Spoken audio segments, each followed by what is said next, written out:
제목을 지난주에 이어서 계속해서 말씀을 드리려고 합니다. 나이가 들면 자꾸 골 밀도가 약해지는 것을 볼 수가 있습니다. 여러분, 유영만 씨가 쓴 곡선이 이긴다라는 책에 보면요, 이런 권면의 일침을 우리에게 주고 있는 것을 볼 수가 있습니다. 속도의 경쟁이 아니라 밀도의 경쟁을 하라. 여러분, 속도는요 다른 사람과의 경쟁이지만 밀도는 자기 자신과의 경쟁인 것입니다. 속도는 어떻게 하면 남보다 빨리 승부하고 출세할까, 잘 살까, 여기에 관심이 있지만요, 밀도는 어떻게 하면 내 속에 내면의 결핍을 좀 채울까, 여기에 관심이 있는 것을 볼 수가 있습니다. 이제는 우리가 속도보다는 좀 우리 자신의 꽉 찬 그런 밀도에 좀 관심을 가져야 될 때가 아닌가 하는 생각을 하게 되어지죠. 내 신앙의 밀도, 내 믿음의 밀도, 내 영성의 밀도, 참 교회됨의 밀도, 이걸 우리가 꽉 채워갈 때 진정으로 건강한 교회가 될 수 있고 하나님의 이름의 영광을 드러낼 수 있는 복된 교회가 될 수가 있는 것입니다. 오늘 우리가 이 땅에 살면서 좀 영적으로 꽉 차야, 건강해야 사명을 잘 감당할 수 있을 것 같아요. 그렇지 않습니까? 건강한 교회는요, 세상의 희망이 되었습니다. 우리가 자꾸 부실하고 흐지부지하니까 세상도 교회를 자꾸 멸시하는 것을 볼 수가 있습니다. 이분 문창극 총리 후보자가 장로님이시거든요. 나한테 그렇지 않으면 됐다 하고 공격하는 거예요. 앞뒤 이야기 들어보지도 않고. 이런 공격을 우리가 받고 살아가는 이유가 무엇입니까? 교회가 교회답지 못했기 때문에 이런 일들이 일어날 수밖에 없지 않냐는 생각을 우리가 하게 되었습니다. 사도 바울은요, 이 데살로니가 교회를 향해서 말할 수 없는 감사와 찬사를 쏟아내는 것을 볼 수가 있습니다. 겨우 석 주 동안 복음을 전해서 생겨난 교회입니다. 아주 난선하며 만든 교회입니다. 갓 회심한 그리스도인들인데 그들은요, 영적으로 거듭난 교회의 모습, 교회의 아름다운 모습을 다 갖추고 있는 것을 볼 수가 있습니다. 사도 바울은 세 가지 면에서 이 데살로니가 교회가 하나님의 택한 교회, 거듭난 교회임을 확신하는 것을 볼 수가 있습니다. 그러면 우리가 어떤 교회가 교회다운 교회인가, 건강한 교회인가, 꽉 찬 교회인가, 세상의 희망이 될 수 있는 교회인가 하는 것을 오늘 본문을 통해 좀 살펴보았으면 좋겠습니다. 여러분, 교회는요 두 개의 주소를 가지고 있습니다. 하늘과 땅 두 곳에 다 주소를 가지고 있는 것이 교회입니다. 1절 여러분 한번 같이 읽어보실까요? 바울과 실라노와 디모데는 하나님 아버지와 주 예수 그리스도 안에 있는 데살로니가 인의 교회에 편지한다, 이렇게 말하고 있는 것을 볼 수가 있습니다.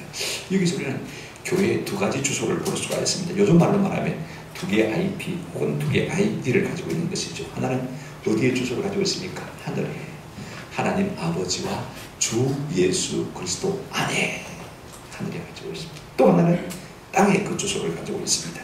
데살로니가에 있는 교회. 여러분, 성도는요 본래 시민권이 하늘에 있습니다. 빌립보서 3장 20절에 보면 오직 우리의 시민권은 어디에 있는지라, 하늘에 있는지라. 그러니까 항상 그 하늘을 바라보며 사는 것이 교회의 모습인 것입니다. 그런가 하면 동시에 땅에 발을 붙이고 있지 않습니까? 금정구 오시계로 56번째 우리 교회 주소를 두고 있는 것 우리가 잘 알고 있지 않습니까?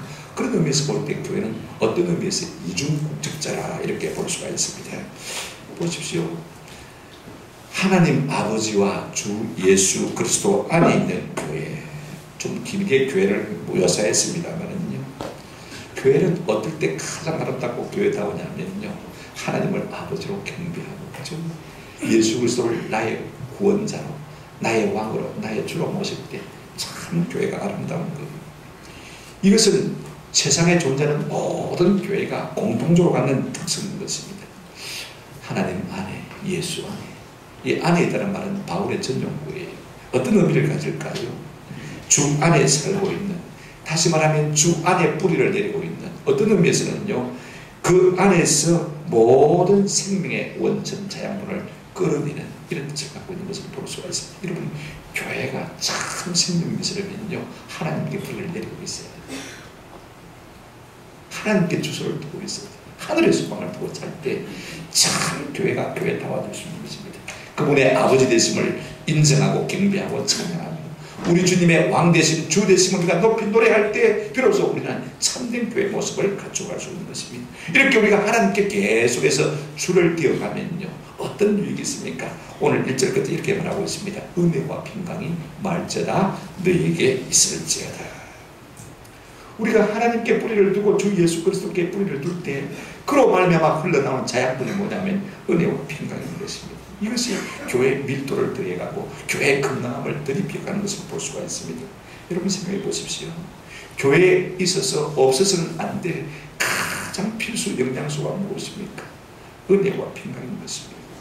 교회는요, 은혜와 평강으로 말미암아 든든히 있어가는 것입니다. 여러분, 은혜가 무엇입니까? 거저 주시는 하나님의 사랑입니다.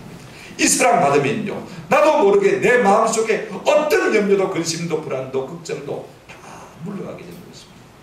생각해 보십시오. 조건 없이 주어지는 하나님의 사랑이 우리 속에 충만하게 되어지면요, 나도 모르게 큰 평안이 강수같이 흐를 수밖에 없는 것입니다. 은혜가 오면 평강이 오고 하나님의 사랑이 우리 가운데 자꾸 흐르게 되어지면요, 내 마음속에 주님 주시는 참된 위로와 평강이 넘치게 되는 것을 볼 수가 있습니다. 그러므로 우리 마음속에 갈등이 일어나고 우리 마음속에 자꾸 미움과 시기와 원망과 다툼이 일어나면요, 그 자체의 원인은 어디에 있습니까? 은혜가 소진되기 때문에 은혜가 오면 이 모든 것이 저절로 사라질 수밖에 없는데 은혜가 먼저고 평강이 중요한 것입니다. 우리의 하늘의 주소를 우리가 두고 있을 때, 날마다 주 예수께 붙어 있을 때 주 예수로 말미암아 우리가 은혜와 평강을 공급받는 귀한 복을 누리게 될 줄로 믿습니다. 그런가 하면 교회는 지역사회에 뿌리를 두고 있습니다. 이 데살로니가 교회는 지금으로부터 2000년 전이죠. 그죠? 데살로니가라는 지역에 뿌리를 두고 있습니다. 시대마다 또 지역마다 교회에 하나님께서 독특한 소명을 주신 것을 우리가 볼 수가 있습니다. 지금 우리는 21세기 초반에 부산의 금정구에 살고 있지 않습니까? 이 시대에 또 이 지역에 우리가 감당해야 할 역할과 사명이 있다는 것을 우리가 기억할 필요가 있어요. 여러분, 이 데살로니가는요, 부산을 갔다가 아테네라 치면요, 저 포항 쪽 있는 도시, 사로도 3시간 위로 올라가면요, 바닷가에 있는 도시인데요, 아테네나 아마 이 데살로니가나 별반 다르지 않겠다 싶은 생각이 듭니다. 왜냐하면 헬라 그 당시의 중심지가 아테네고요. 그 다음에 온 헬라가 다 우상에 잠겨 있었거든요. 우리가 사도행전 17장 16절에 보면 바울이 아테네를 방문하고 느낀 소감을 간단히 말하고 있는 것을 볼 수가 있습니다. 같이 한번 읽어보실까요? 시작. 바울이 아테네에서 그들을 기다리다가 그 성에 우상이 가득한 것을 보고 마음에 기쁨하여 그랬습니다. 지금 뭐 아테네나 데살로니가나 별 차이가 없을 것 같아요. 아테네는요, 이 파르테논이라는 굉장히 큰 신들이 있고 아데미 신들이 크게 신상이 아주 큰 신상이 있었습니다. 여러분, 아테네라는 이름은요, 아데미에서 나온 것입니다. 아데미 여신을 섬기니까 아데나는 이름이 거기서 나온 것일까 볼 수 있는데, 얼마나 컸던지 이 파르테논 신전에서부터 64km 떨어진, 지구로 보면 마산 정도 떨어진 곳에서도 그 신상의 머리를 볼 수 있을 정도로 엄청나게 큰 신상을 가지고 있는 것을 볼 수가 있습니다. 바울은 이렇게 말하고 있습니다. 아테네에서 그들을 기다리다가 그 성에 우상이 망한 것을 보고요, 가득한 것을 보고 우상에 꽉 씌워진 것을 보고 우상에 꽉 잠긴 것을 보고 뭐 했다고 했습니까? 격분했다. 우리가 캄보디아 단계 선교 때 지난번에 잠시 앙코르와트에 갔지 않습니까? 그 엄청난 사원들, 그 주변에 있는 엄청난 사원들을 보시면서 이야, 잘 지었다, 대단하다, 그런 감정을 느끼셨습니까? 아니면 이 우상의 신념 때문에 어떻게 사람들이 이렇게 어리석을까? 마음에 기쁨했습니까? 지금 사도 바울은요, 그 도시의 우상이 가득한 것을 보고 마음에 발작을 일으켰다, 그렇게 말하고 있는 것을 볼 수가 있습니다. 지금 우리가 살고 있는 금정구 땅은 어떻습니까? 여러분, 이 금정구는요, 저 부모사가 있습니다. 그렇지 않습니까? 그죠? 그 다음에 또 이슬람 성문이 있습니다. 불교와 이슬람, 이 영적인 각축장이요, 이 금정구입니다. 다른 곳에 없는 이슬람 로가 있습니다. 그렇지 않습니까? 그죠? 이 영적인 각축장인 것을 볼 수가 있습니다. 그러다 보니까 이 시대에 우리에게 주어진 사명이 무엇입니까? 저들의 우상이 무너지기 위해서 기도하고 좀 더 담대히 복음을 전할 필요가 있는 것입니다. 이것이 오늘 우리 교회가 이 땅에 살면서 감당해야 할 사명인 것입니다. 그런데 하나님, 이 바울이요, 무엇 때문에 데살로니가에 있는 교회 앞에다가 이런 수식을 쓰고 있는 것입니까? 하나님 아버지와 주 예수 그리스도 안에 있는 교회다. 이렇게 핍박과 우상숭배 가운데 있는 이 어린 대상과 교회를 위로하기 위해서 이 말씀을 쓰고 있는 것을 볼 수가 있습니다. 여러분 하나님 안에 있다면 아무리 세상이 저들을 핍박할지라도 흔들어 놓을 수가 없는 것입니다. 여러분 교회가 아무것도 아닌 것 같아도요 하나님의 손에 있는 줄로 믿습니다. 우리 주님께서 다 당신의 손아귀에 지키시고 보호하고 있는 것입니다. 세상이 아무리 악하고 강해도요 우리가 하나님 안에 있는 사람이라는 사실을 생각하면 위로받을 수가 있는 것입니다. 오늘 우리 가운데 이와 같은 은혜가 있기를 주님의 이름으로 축원합니다. 이런 교회가 세상을 이길 수 있고 이런 교회가 건강할 수가 있는 것입니다. 두 번째, 교회는 어떤 모습을 갖추고 있습니까?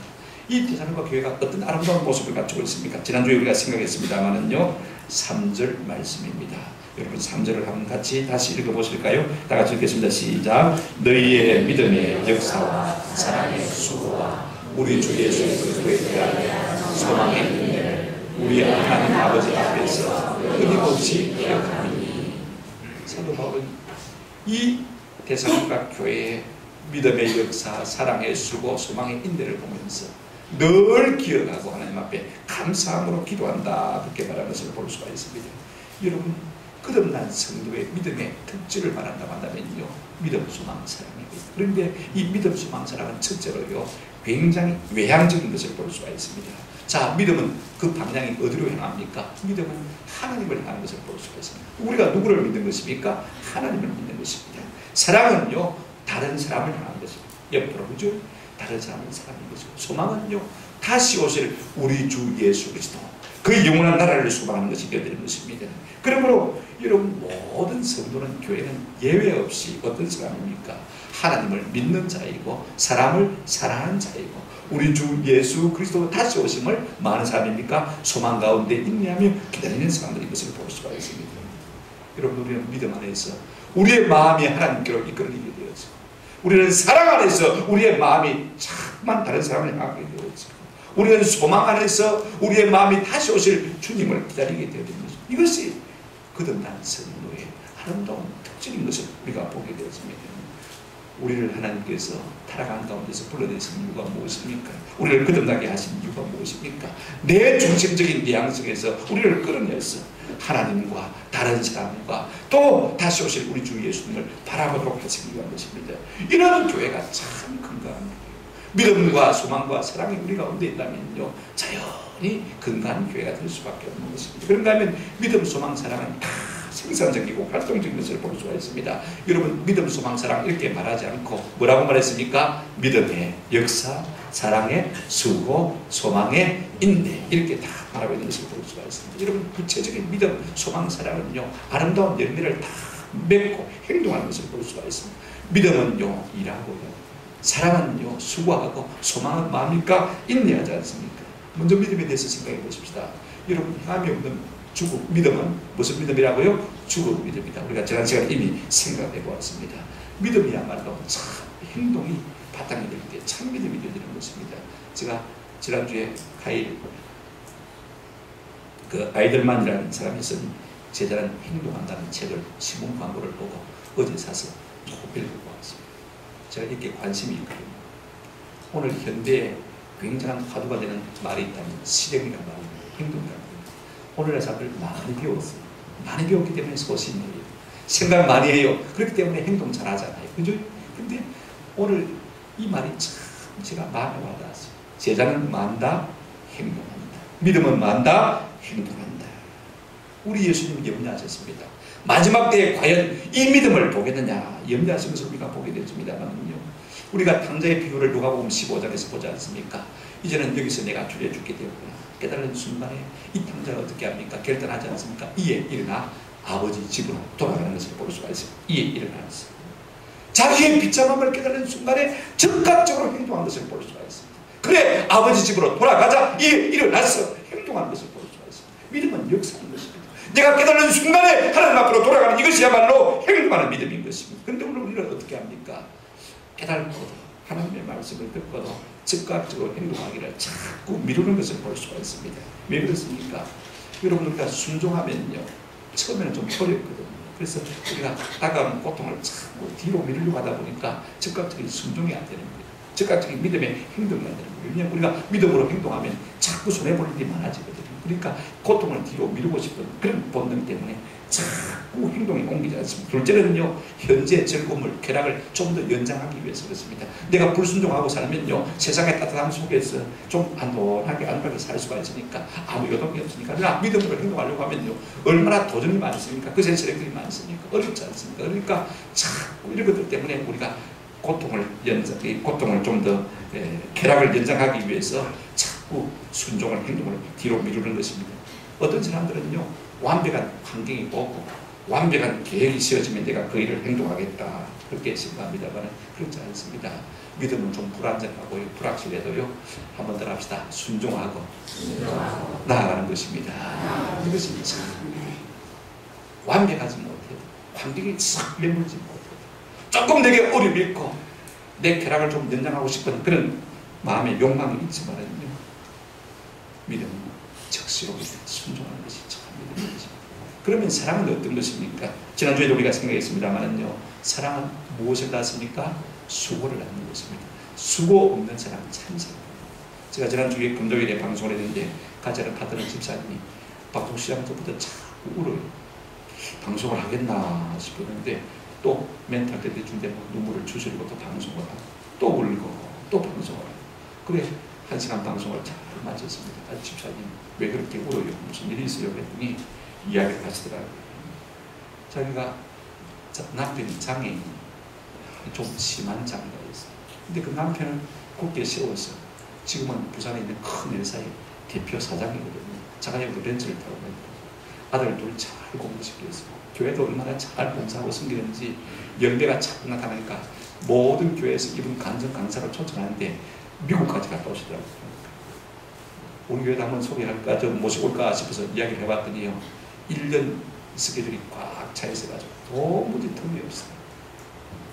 이 정도면 여러분 뭐 안팎으로 그죠? 성공한 것 아닙니까? 참 성실하게 살았다. 그 집에 신우가 5명, 막내 5번째 신우가요, 자꾸 해주는 거예요. 니만 잘 사나? 왜 우리는 안 돌아보냐? 아마 그런 식의 자꾸 발음을 하는 것 같아요. 문자로 지난 목요일 밤에 장문으로 보내왔는데 그걸 읽는 순간에 마비가 되더라고요. 그래 119 실려가 새벽 3시에 조사를 받고 돌아왔는데 방송을 할 수 있을까 생각했는데 겨우 방송을 마치고 저 목기도를 부탁해서 제가 기도를 해드렸습니다. 그래서 제 그런 말을 해주었어요. 한번 더 합시다. 사랑은 손해보는 것입니다. 마음의 아픔도 손해보는 것이, 물질도 손해보는 것이, 사랑은 수고합니다. 그렇게 기도를 해주고 나더니 좀 마음의 위로를 받고 돌아서는 것을 제가 보았습니다. 여러분, 우리가 이 땅 살면서 수고 없이 손해 없이 사랑하는 건 천만의 말입니다. 디모데후서 우리가 3장을 보게 되었지만 말세의 사람들은 자기를 사랑하라고 여념이 없습니다. 또 쾌락을 사랑하느라고 여념이 없습니다. 그러나 사도 바울은 고린도전서 13장에 사랑이 뭐라고 했습니까? 사랑에 대한 많은 정의들이 있습니다만 이렇게 말하고 있습니다. 사랑은 자기의 유익을 구하지 아니합니다. 어떻게 하면 나를 기쁘게 할 것인가? 어떻게 하면 좀 더 내게 덕이 될 것인가? 내 자존심을 상하지 않게 할 것인가? 이런 것이 사랑이 아닌 것입니다. 자존심이 좀 심하게 찌푸려도, 내 물질의 손해를 보고 내가 좀 고생을 해도, 그러나 모든 것을 참고 모든 것을 믿고 바라고 기다리는 이것이 참 사랑인 줄로 믿습니다. 오늘 우리 교회 이와 같은 사랑이 풍성하시기를 주의 이름으로 축원합니다. 여러분, 소망의 인내라고 했습니다. 여러분, 소망이 분명하면 얼마든지 인내할 수가 있습니다. 지난주에도 말씀드렸지 않습니까? 스데반 집사님 보십시오. 막 돌을 들어서 자기를 칩니다. 돌이 머리에 맞아서 일그러지지 않습니까? 그 고통 가운데서 얼굴이 일그러질 수밖에 없는, 그 분노와 원한으로 말미암아서 찌그러질 수밖에 없는 그 순간에 우리 하나님께서 눈을 들어서 열린 천국문을 보여주셨습니다. 거기에 하나님의 보좌가 있고 거기에 우리 주 예수 그리스도께서 서서 그를 응원하신 것을 보게 됐습니다. 보라, 하늘 문이 열리고 인자가 하나님 보좌 우편에 서신 것을 내가 보더라. 무엇 때문에 주님이 서 계셨겠어요? 당신의 사랑의 아들 스데반이 당하는 그 고통과 고난을 바라보시면서 응원하시기 위해서 서 계셨다는 것을 볼 수가 있어요. 그 광경을 바라보는 순간에 스데반 집사님은 얼마든지 그 돌에 맞아 죽는 고통을 감내할 수가 있는 것입니다. 여러분 소망이 분명하면요 얼마든지 인내할 수 있습니다. 제가 그런 말씀드리지 않습니까? 우리의 아픔을 고통을 자꾸 어디로 보내라고요? 천국으로 보내라고 제가 말씀드렸습니다. 주님 이것도 받아주십시오. 그리고 다음에 갚아주십시오. 뭐 붙였어요? 이자 붙였어. 그런 소망이 확실한 사람은요 어떤 불안도 얼마든지 참고 이겨낼 수가 있는 것입니다. 여러분 이것이 참 소망입니다.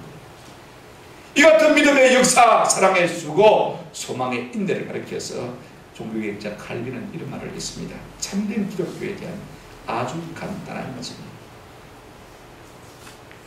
믿음의 역사가 있습니까? 사랑의 수고가 있습니까? 소망의 인내가 있습니까? 이것이야말로 참된 기독교다 이렇게 말하고 있는 것을 볼 수가 있습니다. 오늘 데살로니가 교회는 어린 교회지만 이 아름다운 요소들을 갖추고 있는 것을 볼 수가 있습니다. 오늘 우리 교회도 이 같은 은혜가 우리 가운데 충만하기를 축원합니다. 아멘. 세 번째로 데살로니가 교회가 참 교회다운 요소가 있다면요 4절 말씀입니다. 우리 한번 같이 읽어보실까요? 4절 다 같이 읽겠습니다. 시작. 하나님의 사랑하심을 받은 형제들아 너희를 택하심을 여러분 하나님께서 우리를 사랑하셨다고 했습니다. 택하셨다고 했습니다. 여러분 교회는요 궁극적으로 하나님의 사랑을 받은 사람들입니다. 아멘. 알거나 모르거나 깨닫거나 못 깨닫거나 하나님의 사랑을 받지 아니하고 주 앞에 나올 자가 아무도 없습니다. 그런가 하면 교회는 하나님의 택하심을 받은 존재인 것입니다. 우리가 부모의 사랑을 부를 때 받는 것 참 귀한 일입니다. 그 사랑을 받고 무럭무럭 잘 자라는 것 얼마나 귀한 일입니까? 초등학교 들어가면 선생님의 사랑을 받는 것 참 사랑스럽습니다. 이제 중고등 대학교 들어가면요 선배들이 나를 사랑해주면 자긍심을 참 많이 느끼게 되었습니다. 직장에 들어가면 상사의 사랑을 받는 그죠? 참 귀한 일인 것입니다. 우리가 살면서 주변 사람들에게 사랑받고 인정받는다는 것 얼마나 자랑스러운 일입니까? 하물며 높으신 하나님의 사랑을 받는다는 것 참 귀한 일인 것입니다. 우리 하나님의 사랑은 어떤 사랑입니까? 아들을 주시니까 우리를 사랑하시는 그 사랑입니다.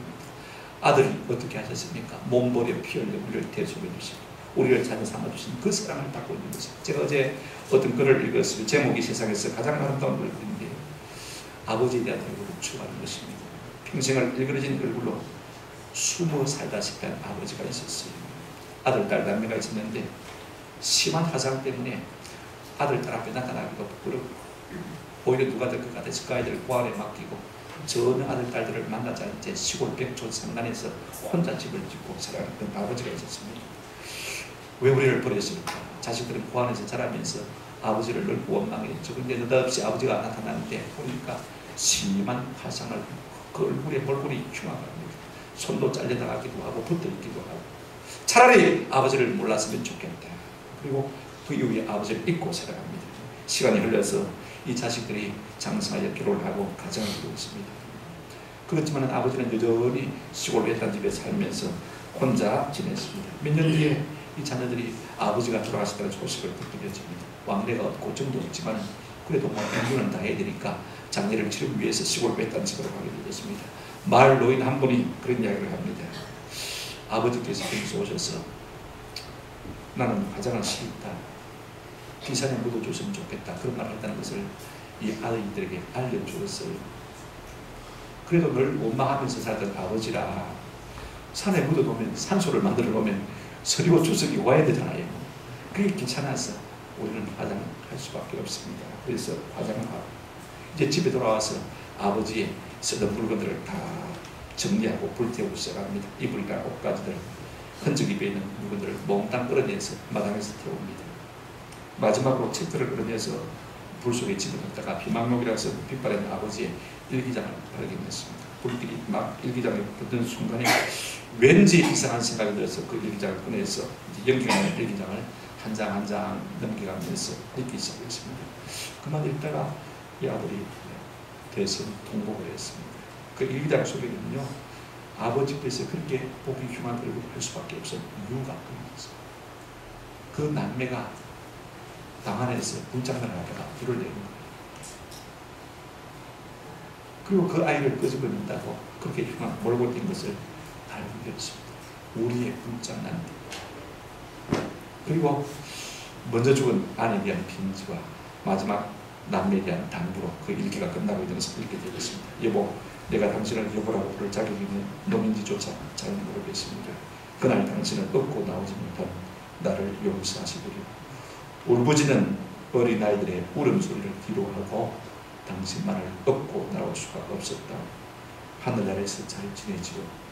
내가 아버지로서 해준 것은 없지만 아이들은 잘 자라서 한 일가를 이루었어. 내가 당신 곁에 가면 다 이야기해 주리이다. 이제 이승의 인연이 다 한것 같소. 당신 곁으로 가면 나를 너무 나무라지 말아주고. 그리고는 이제 보고 싶은 아들, 딸에게 편지를 남겼습니다. 일평생 아버지로서 역할을 제대로 못하고 이렇게 집만 되는 삶을 살다가 보는구나. 염치불구하지만 한 가지 부탁이 있다. 내가 죽거나 절대로 화장을 하지 말고 평생 밤마다 불에 타는 악몽에 쌀리며 30년을 살았다. 제발 화장은 하지 마. 여러분, 그리고서 이제 화장을 하지 않습니까? 그죠? 그 편지를 그럴 때 자식들의 마음이 얼마나 누가 그랬겠습니까? 이미 뭐 화장해서 이렇게 사라져. 여러분, 이것이 부모의 마음, 이것이 부모의 사랑. 이 사랑을 넘나는 사랑이 어떤 사랑입니까? 우리 하나님의 사랑인 것입니다. 하나님이 몸머리 피 흘려 우리를 사랑해 주십니다. 우리가 이 사랑 받고 사는 사람인 줄로 믿습니다. 그게 누구라고요? 교회인 것입니다. 그게 성도인 것입니다. 우리 예수님 요한복음 15장 9절에 이렇게 말씀하셨습니다. 아버지께서 나를 사랑하신 것 같이 나도 너희를 사랑하였으니 내 사랑 안에 거하라. 그리고 요한복음 15장 12절에 이렇게 말씀하고 있습니다. 같이 한번 읽어보실까요? 15장 12절 없나요? 왜 이 사랑 우리에게 주셨어요? 같이 읽어보십시다. 15장 12절 다음 절입니다. 같이 읽어보십시다. 시작. 내 계명은 곧 내가 너희를 사랑한 것 같이 너희도 사랑하라. 무엇 때문에 이 같은 사랑을 우리에게 주셨나요? 내가 너희를 사랑한 것 같이 너희도 서로 말하듯이라 사랑하라. 여러분, 우리 교회 공동체는 사랑이 숙명자, 운명자. 왜냐하면 그 사랑 받았기 때문에 그 사랑 우리가 가지고 살아야 되는 것이 교회 공동체입니다. 이것이 건강한 교회입니다. 아멘. 이 같은 은혜가 있기를 주 이름으로 축원합니다. 택함을 받은 자라 그렇게 말하고 있는 것을 볼 수가 있습니다. 여러분, 사랑한다고 해서 꼭 다 택함을 받는 거 아니잖아요. 대통령이 사랑한다고 해서 다 국무총리 세웁니까? 대통령이 사랑한다고 해서 다 비서실장으로 세우는 것입니까? 아닙니다. 그런데 하나님은 우리를 사랑하셔서 택하시고 세우셨다. 신명기 4장 37절에 여호와께서 내 조상들을 사랑하신 거로 그 후손님들을 택하시고 그랬습니다. 신명기 10장 15절 한 가지 그 다음 절 읽어보시겠다. 나같이 읽겠습니다. 시작. 여호와께서 오직 내 조상들을 기뻐하시고 그들을 사랑하사 그들의 후손인 너희를 만민 중에서 택하셨으니 오늘 사랑하시고 택하시고 일꾼 삼으시고 사명 주시는 거예요. 이것이 바로 우리 것입니다. 이것이 우리 바로 교회의 모습인 것입니다. 우리 하나님이 사랑하심으로 말미암아 기뻐하시고 택하셔서 오늘 우리를 하나님의 손과 발로 일꾼으로 삼으신 것입니다. 왜 우리를 택하셨습니까? 요한복음 15장 11절에 우리 주님 이렇게 말하고 있습니다. 너희가 나를 택한 것이 아니고 내가 너희를 택하여 세웠나니 이는 너희로 가서 붉은 부분 한번 같이 읽어보실까요? 너희로 가서 시작. 너희로 가서 열매를 맺게 하고 또 너희의 열매가 항상 있게 하여 여기까지 들어가겠습니다. 무엇 때문에 하나님께서 우리를 택하신 것입니까? 가서 무엇을 맺게 하려고요? 열매를 맺게 하려. 우리 주 예수 그리스도를 닮은 그 열매를 맺게 하시려고 우리를 택하여 세우신 것입니다. 이것이 건강한 교회. 오늘 가운데 이 같은 은혜가 있기를 주님의 이름으로 축원합니다. 말씀을 맺습니다. 교회에 대한 정의가 참 무수입니다. 여러분들도 교회는 이런 교회가 됐으면 참 좋겠다. 나름대로 다 한마디씩 하실 수가 있을 것입니다. 근데 사도 바울이 데살로니가 교회를 통해서 교회를 말할 때 뭐라고 말하고 있습니까? 교회는 두 개의 주소를 가지고 있다. 비록 이 땅에서 핍박을 받고 안 믿는 사람들이 여러 가지로 많은 사람들을 반대합니다만은요. 그러나 우리는 누구 안에 있습니까? 하나님 안에 있는 것입니다. 그분의 손안에 보호받고 있는 것입니다. 이 말씀이 이유가 되어서 우리의 교회됨의 승리를 힘있게 나가시는 저와 여러분 되시기를 축원합니다. 그 다음에 교회는 세 가지 거듭남의 특징을 가지고 있습니다. 믿음의 역사, 사랑의 수고, 소망. 그 다음 믿음, 소망, 사랑, 추상이야. 실질적인 믿음과 소망과 사랑의 행동을 갖고 있는 사람들이 누굽니까? 교회인 것입니다. 믿습니까? 믿음의 행위가 따라야 될 줄로 믿습니다. 사랑합니까? 수많은 저와 여러분 되시기를 바랍니다. 소망합니까? 좀 더 인내하십시오.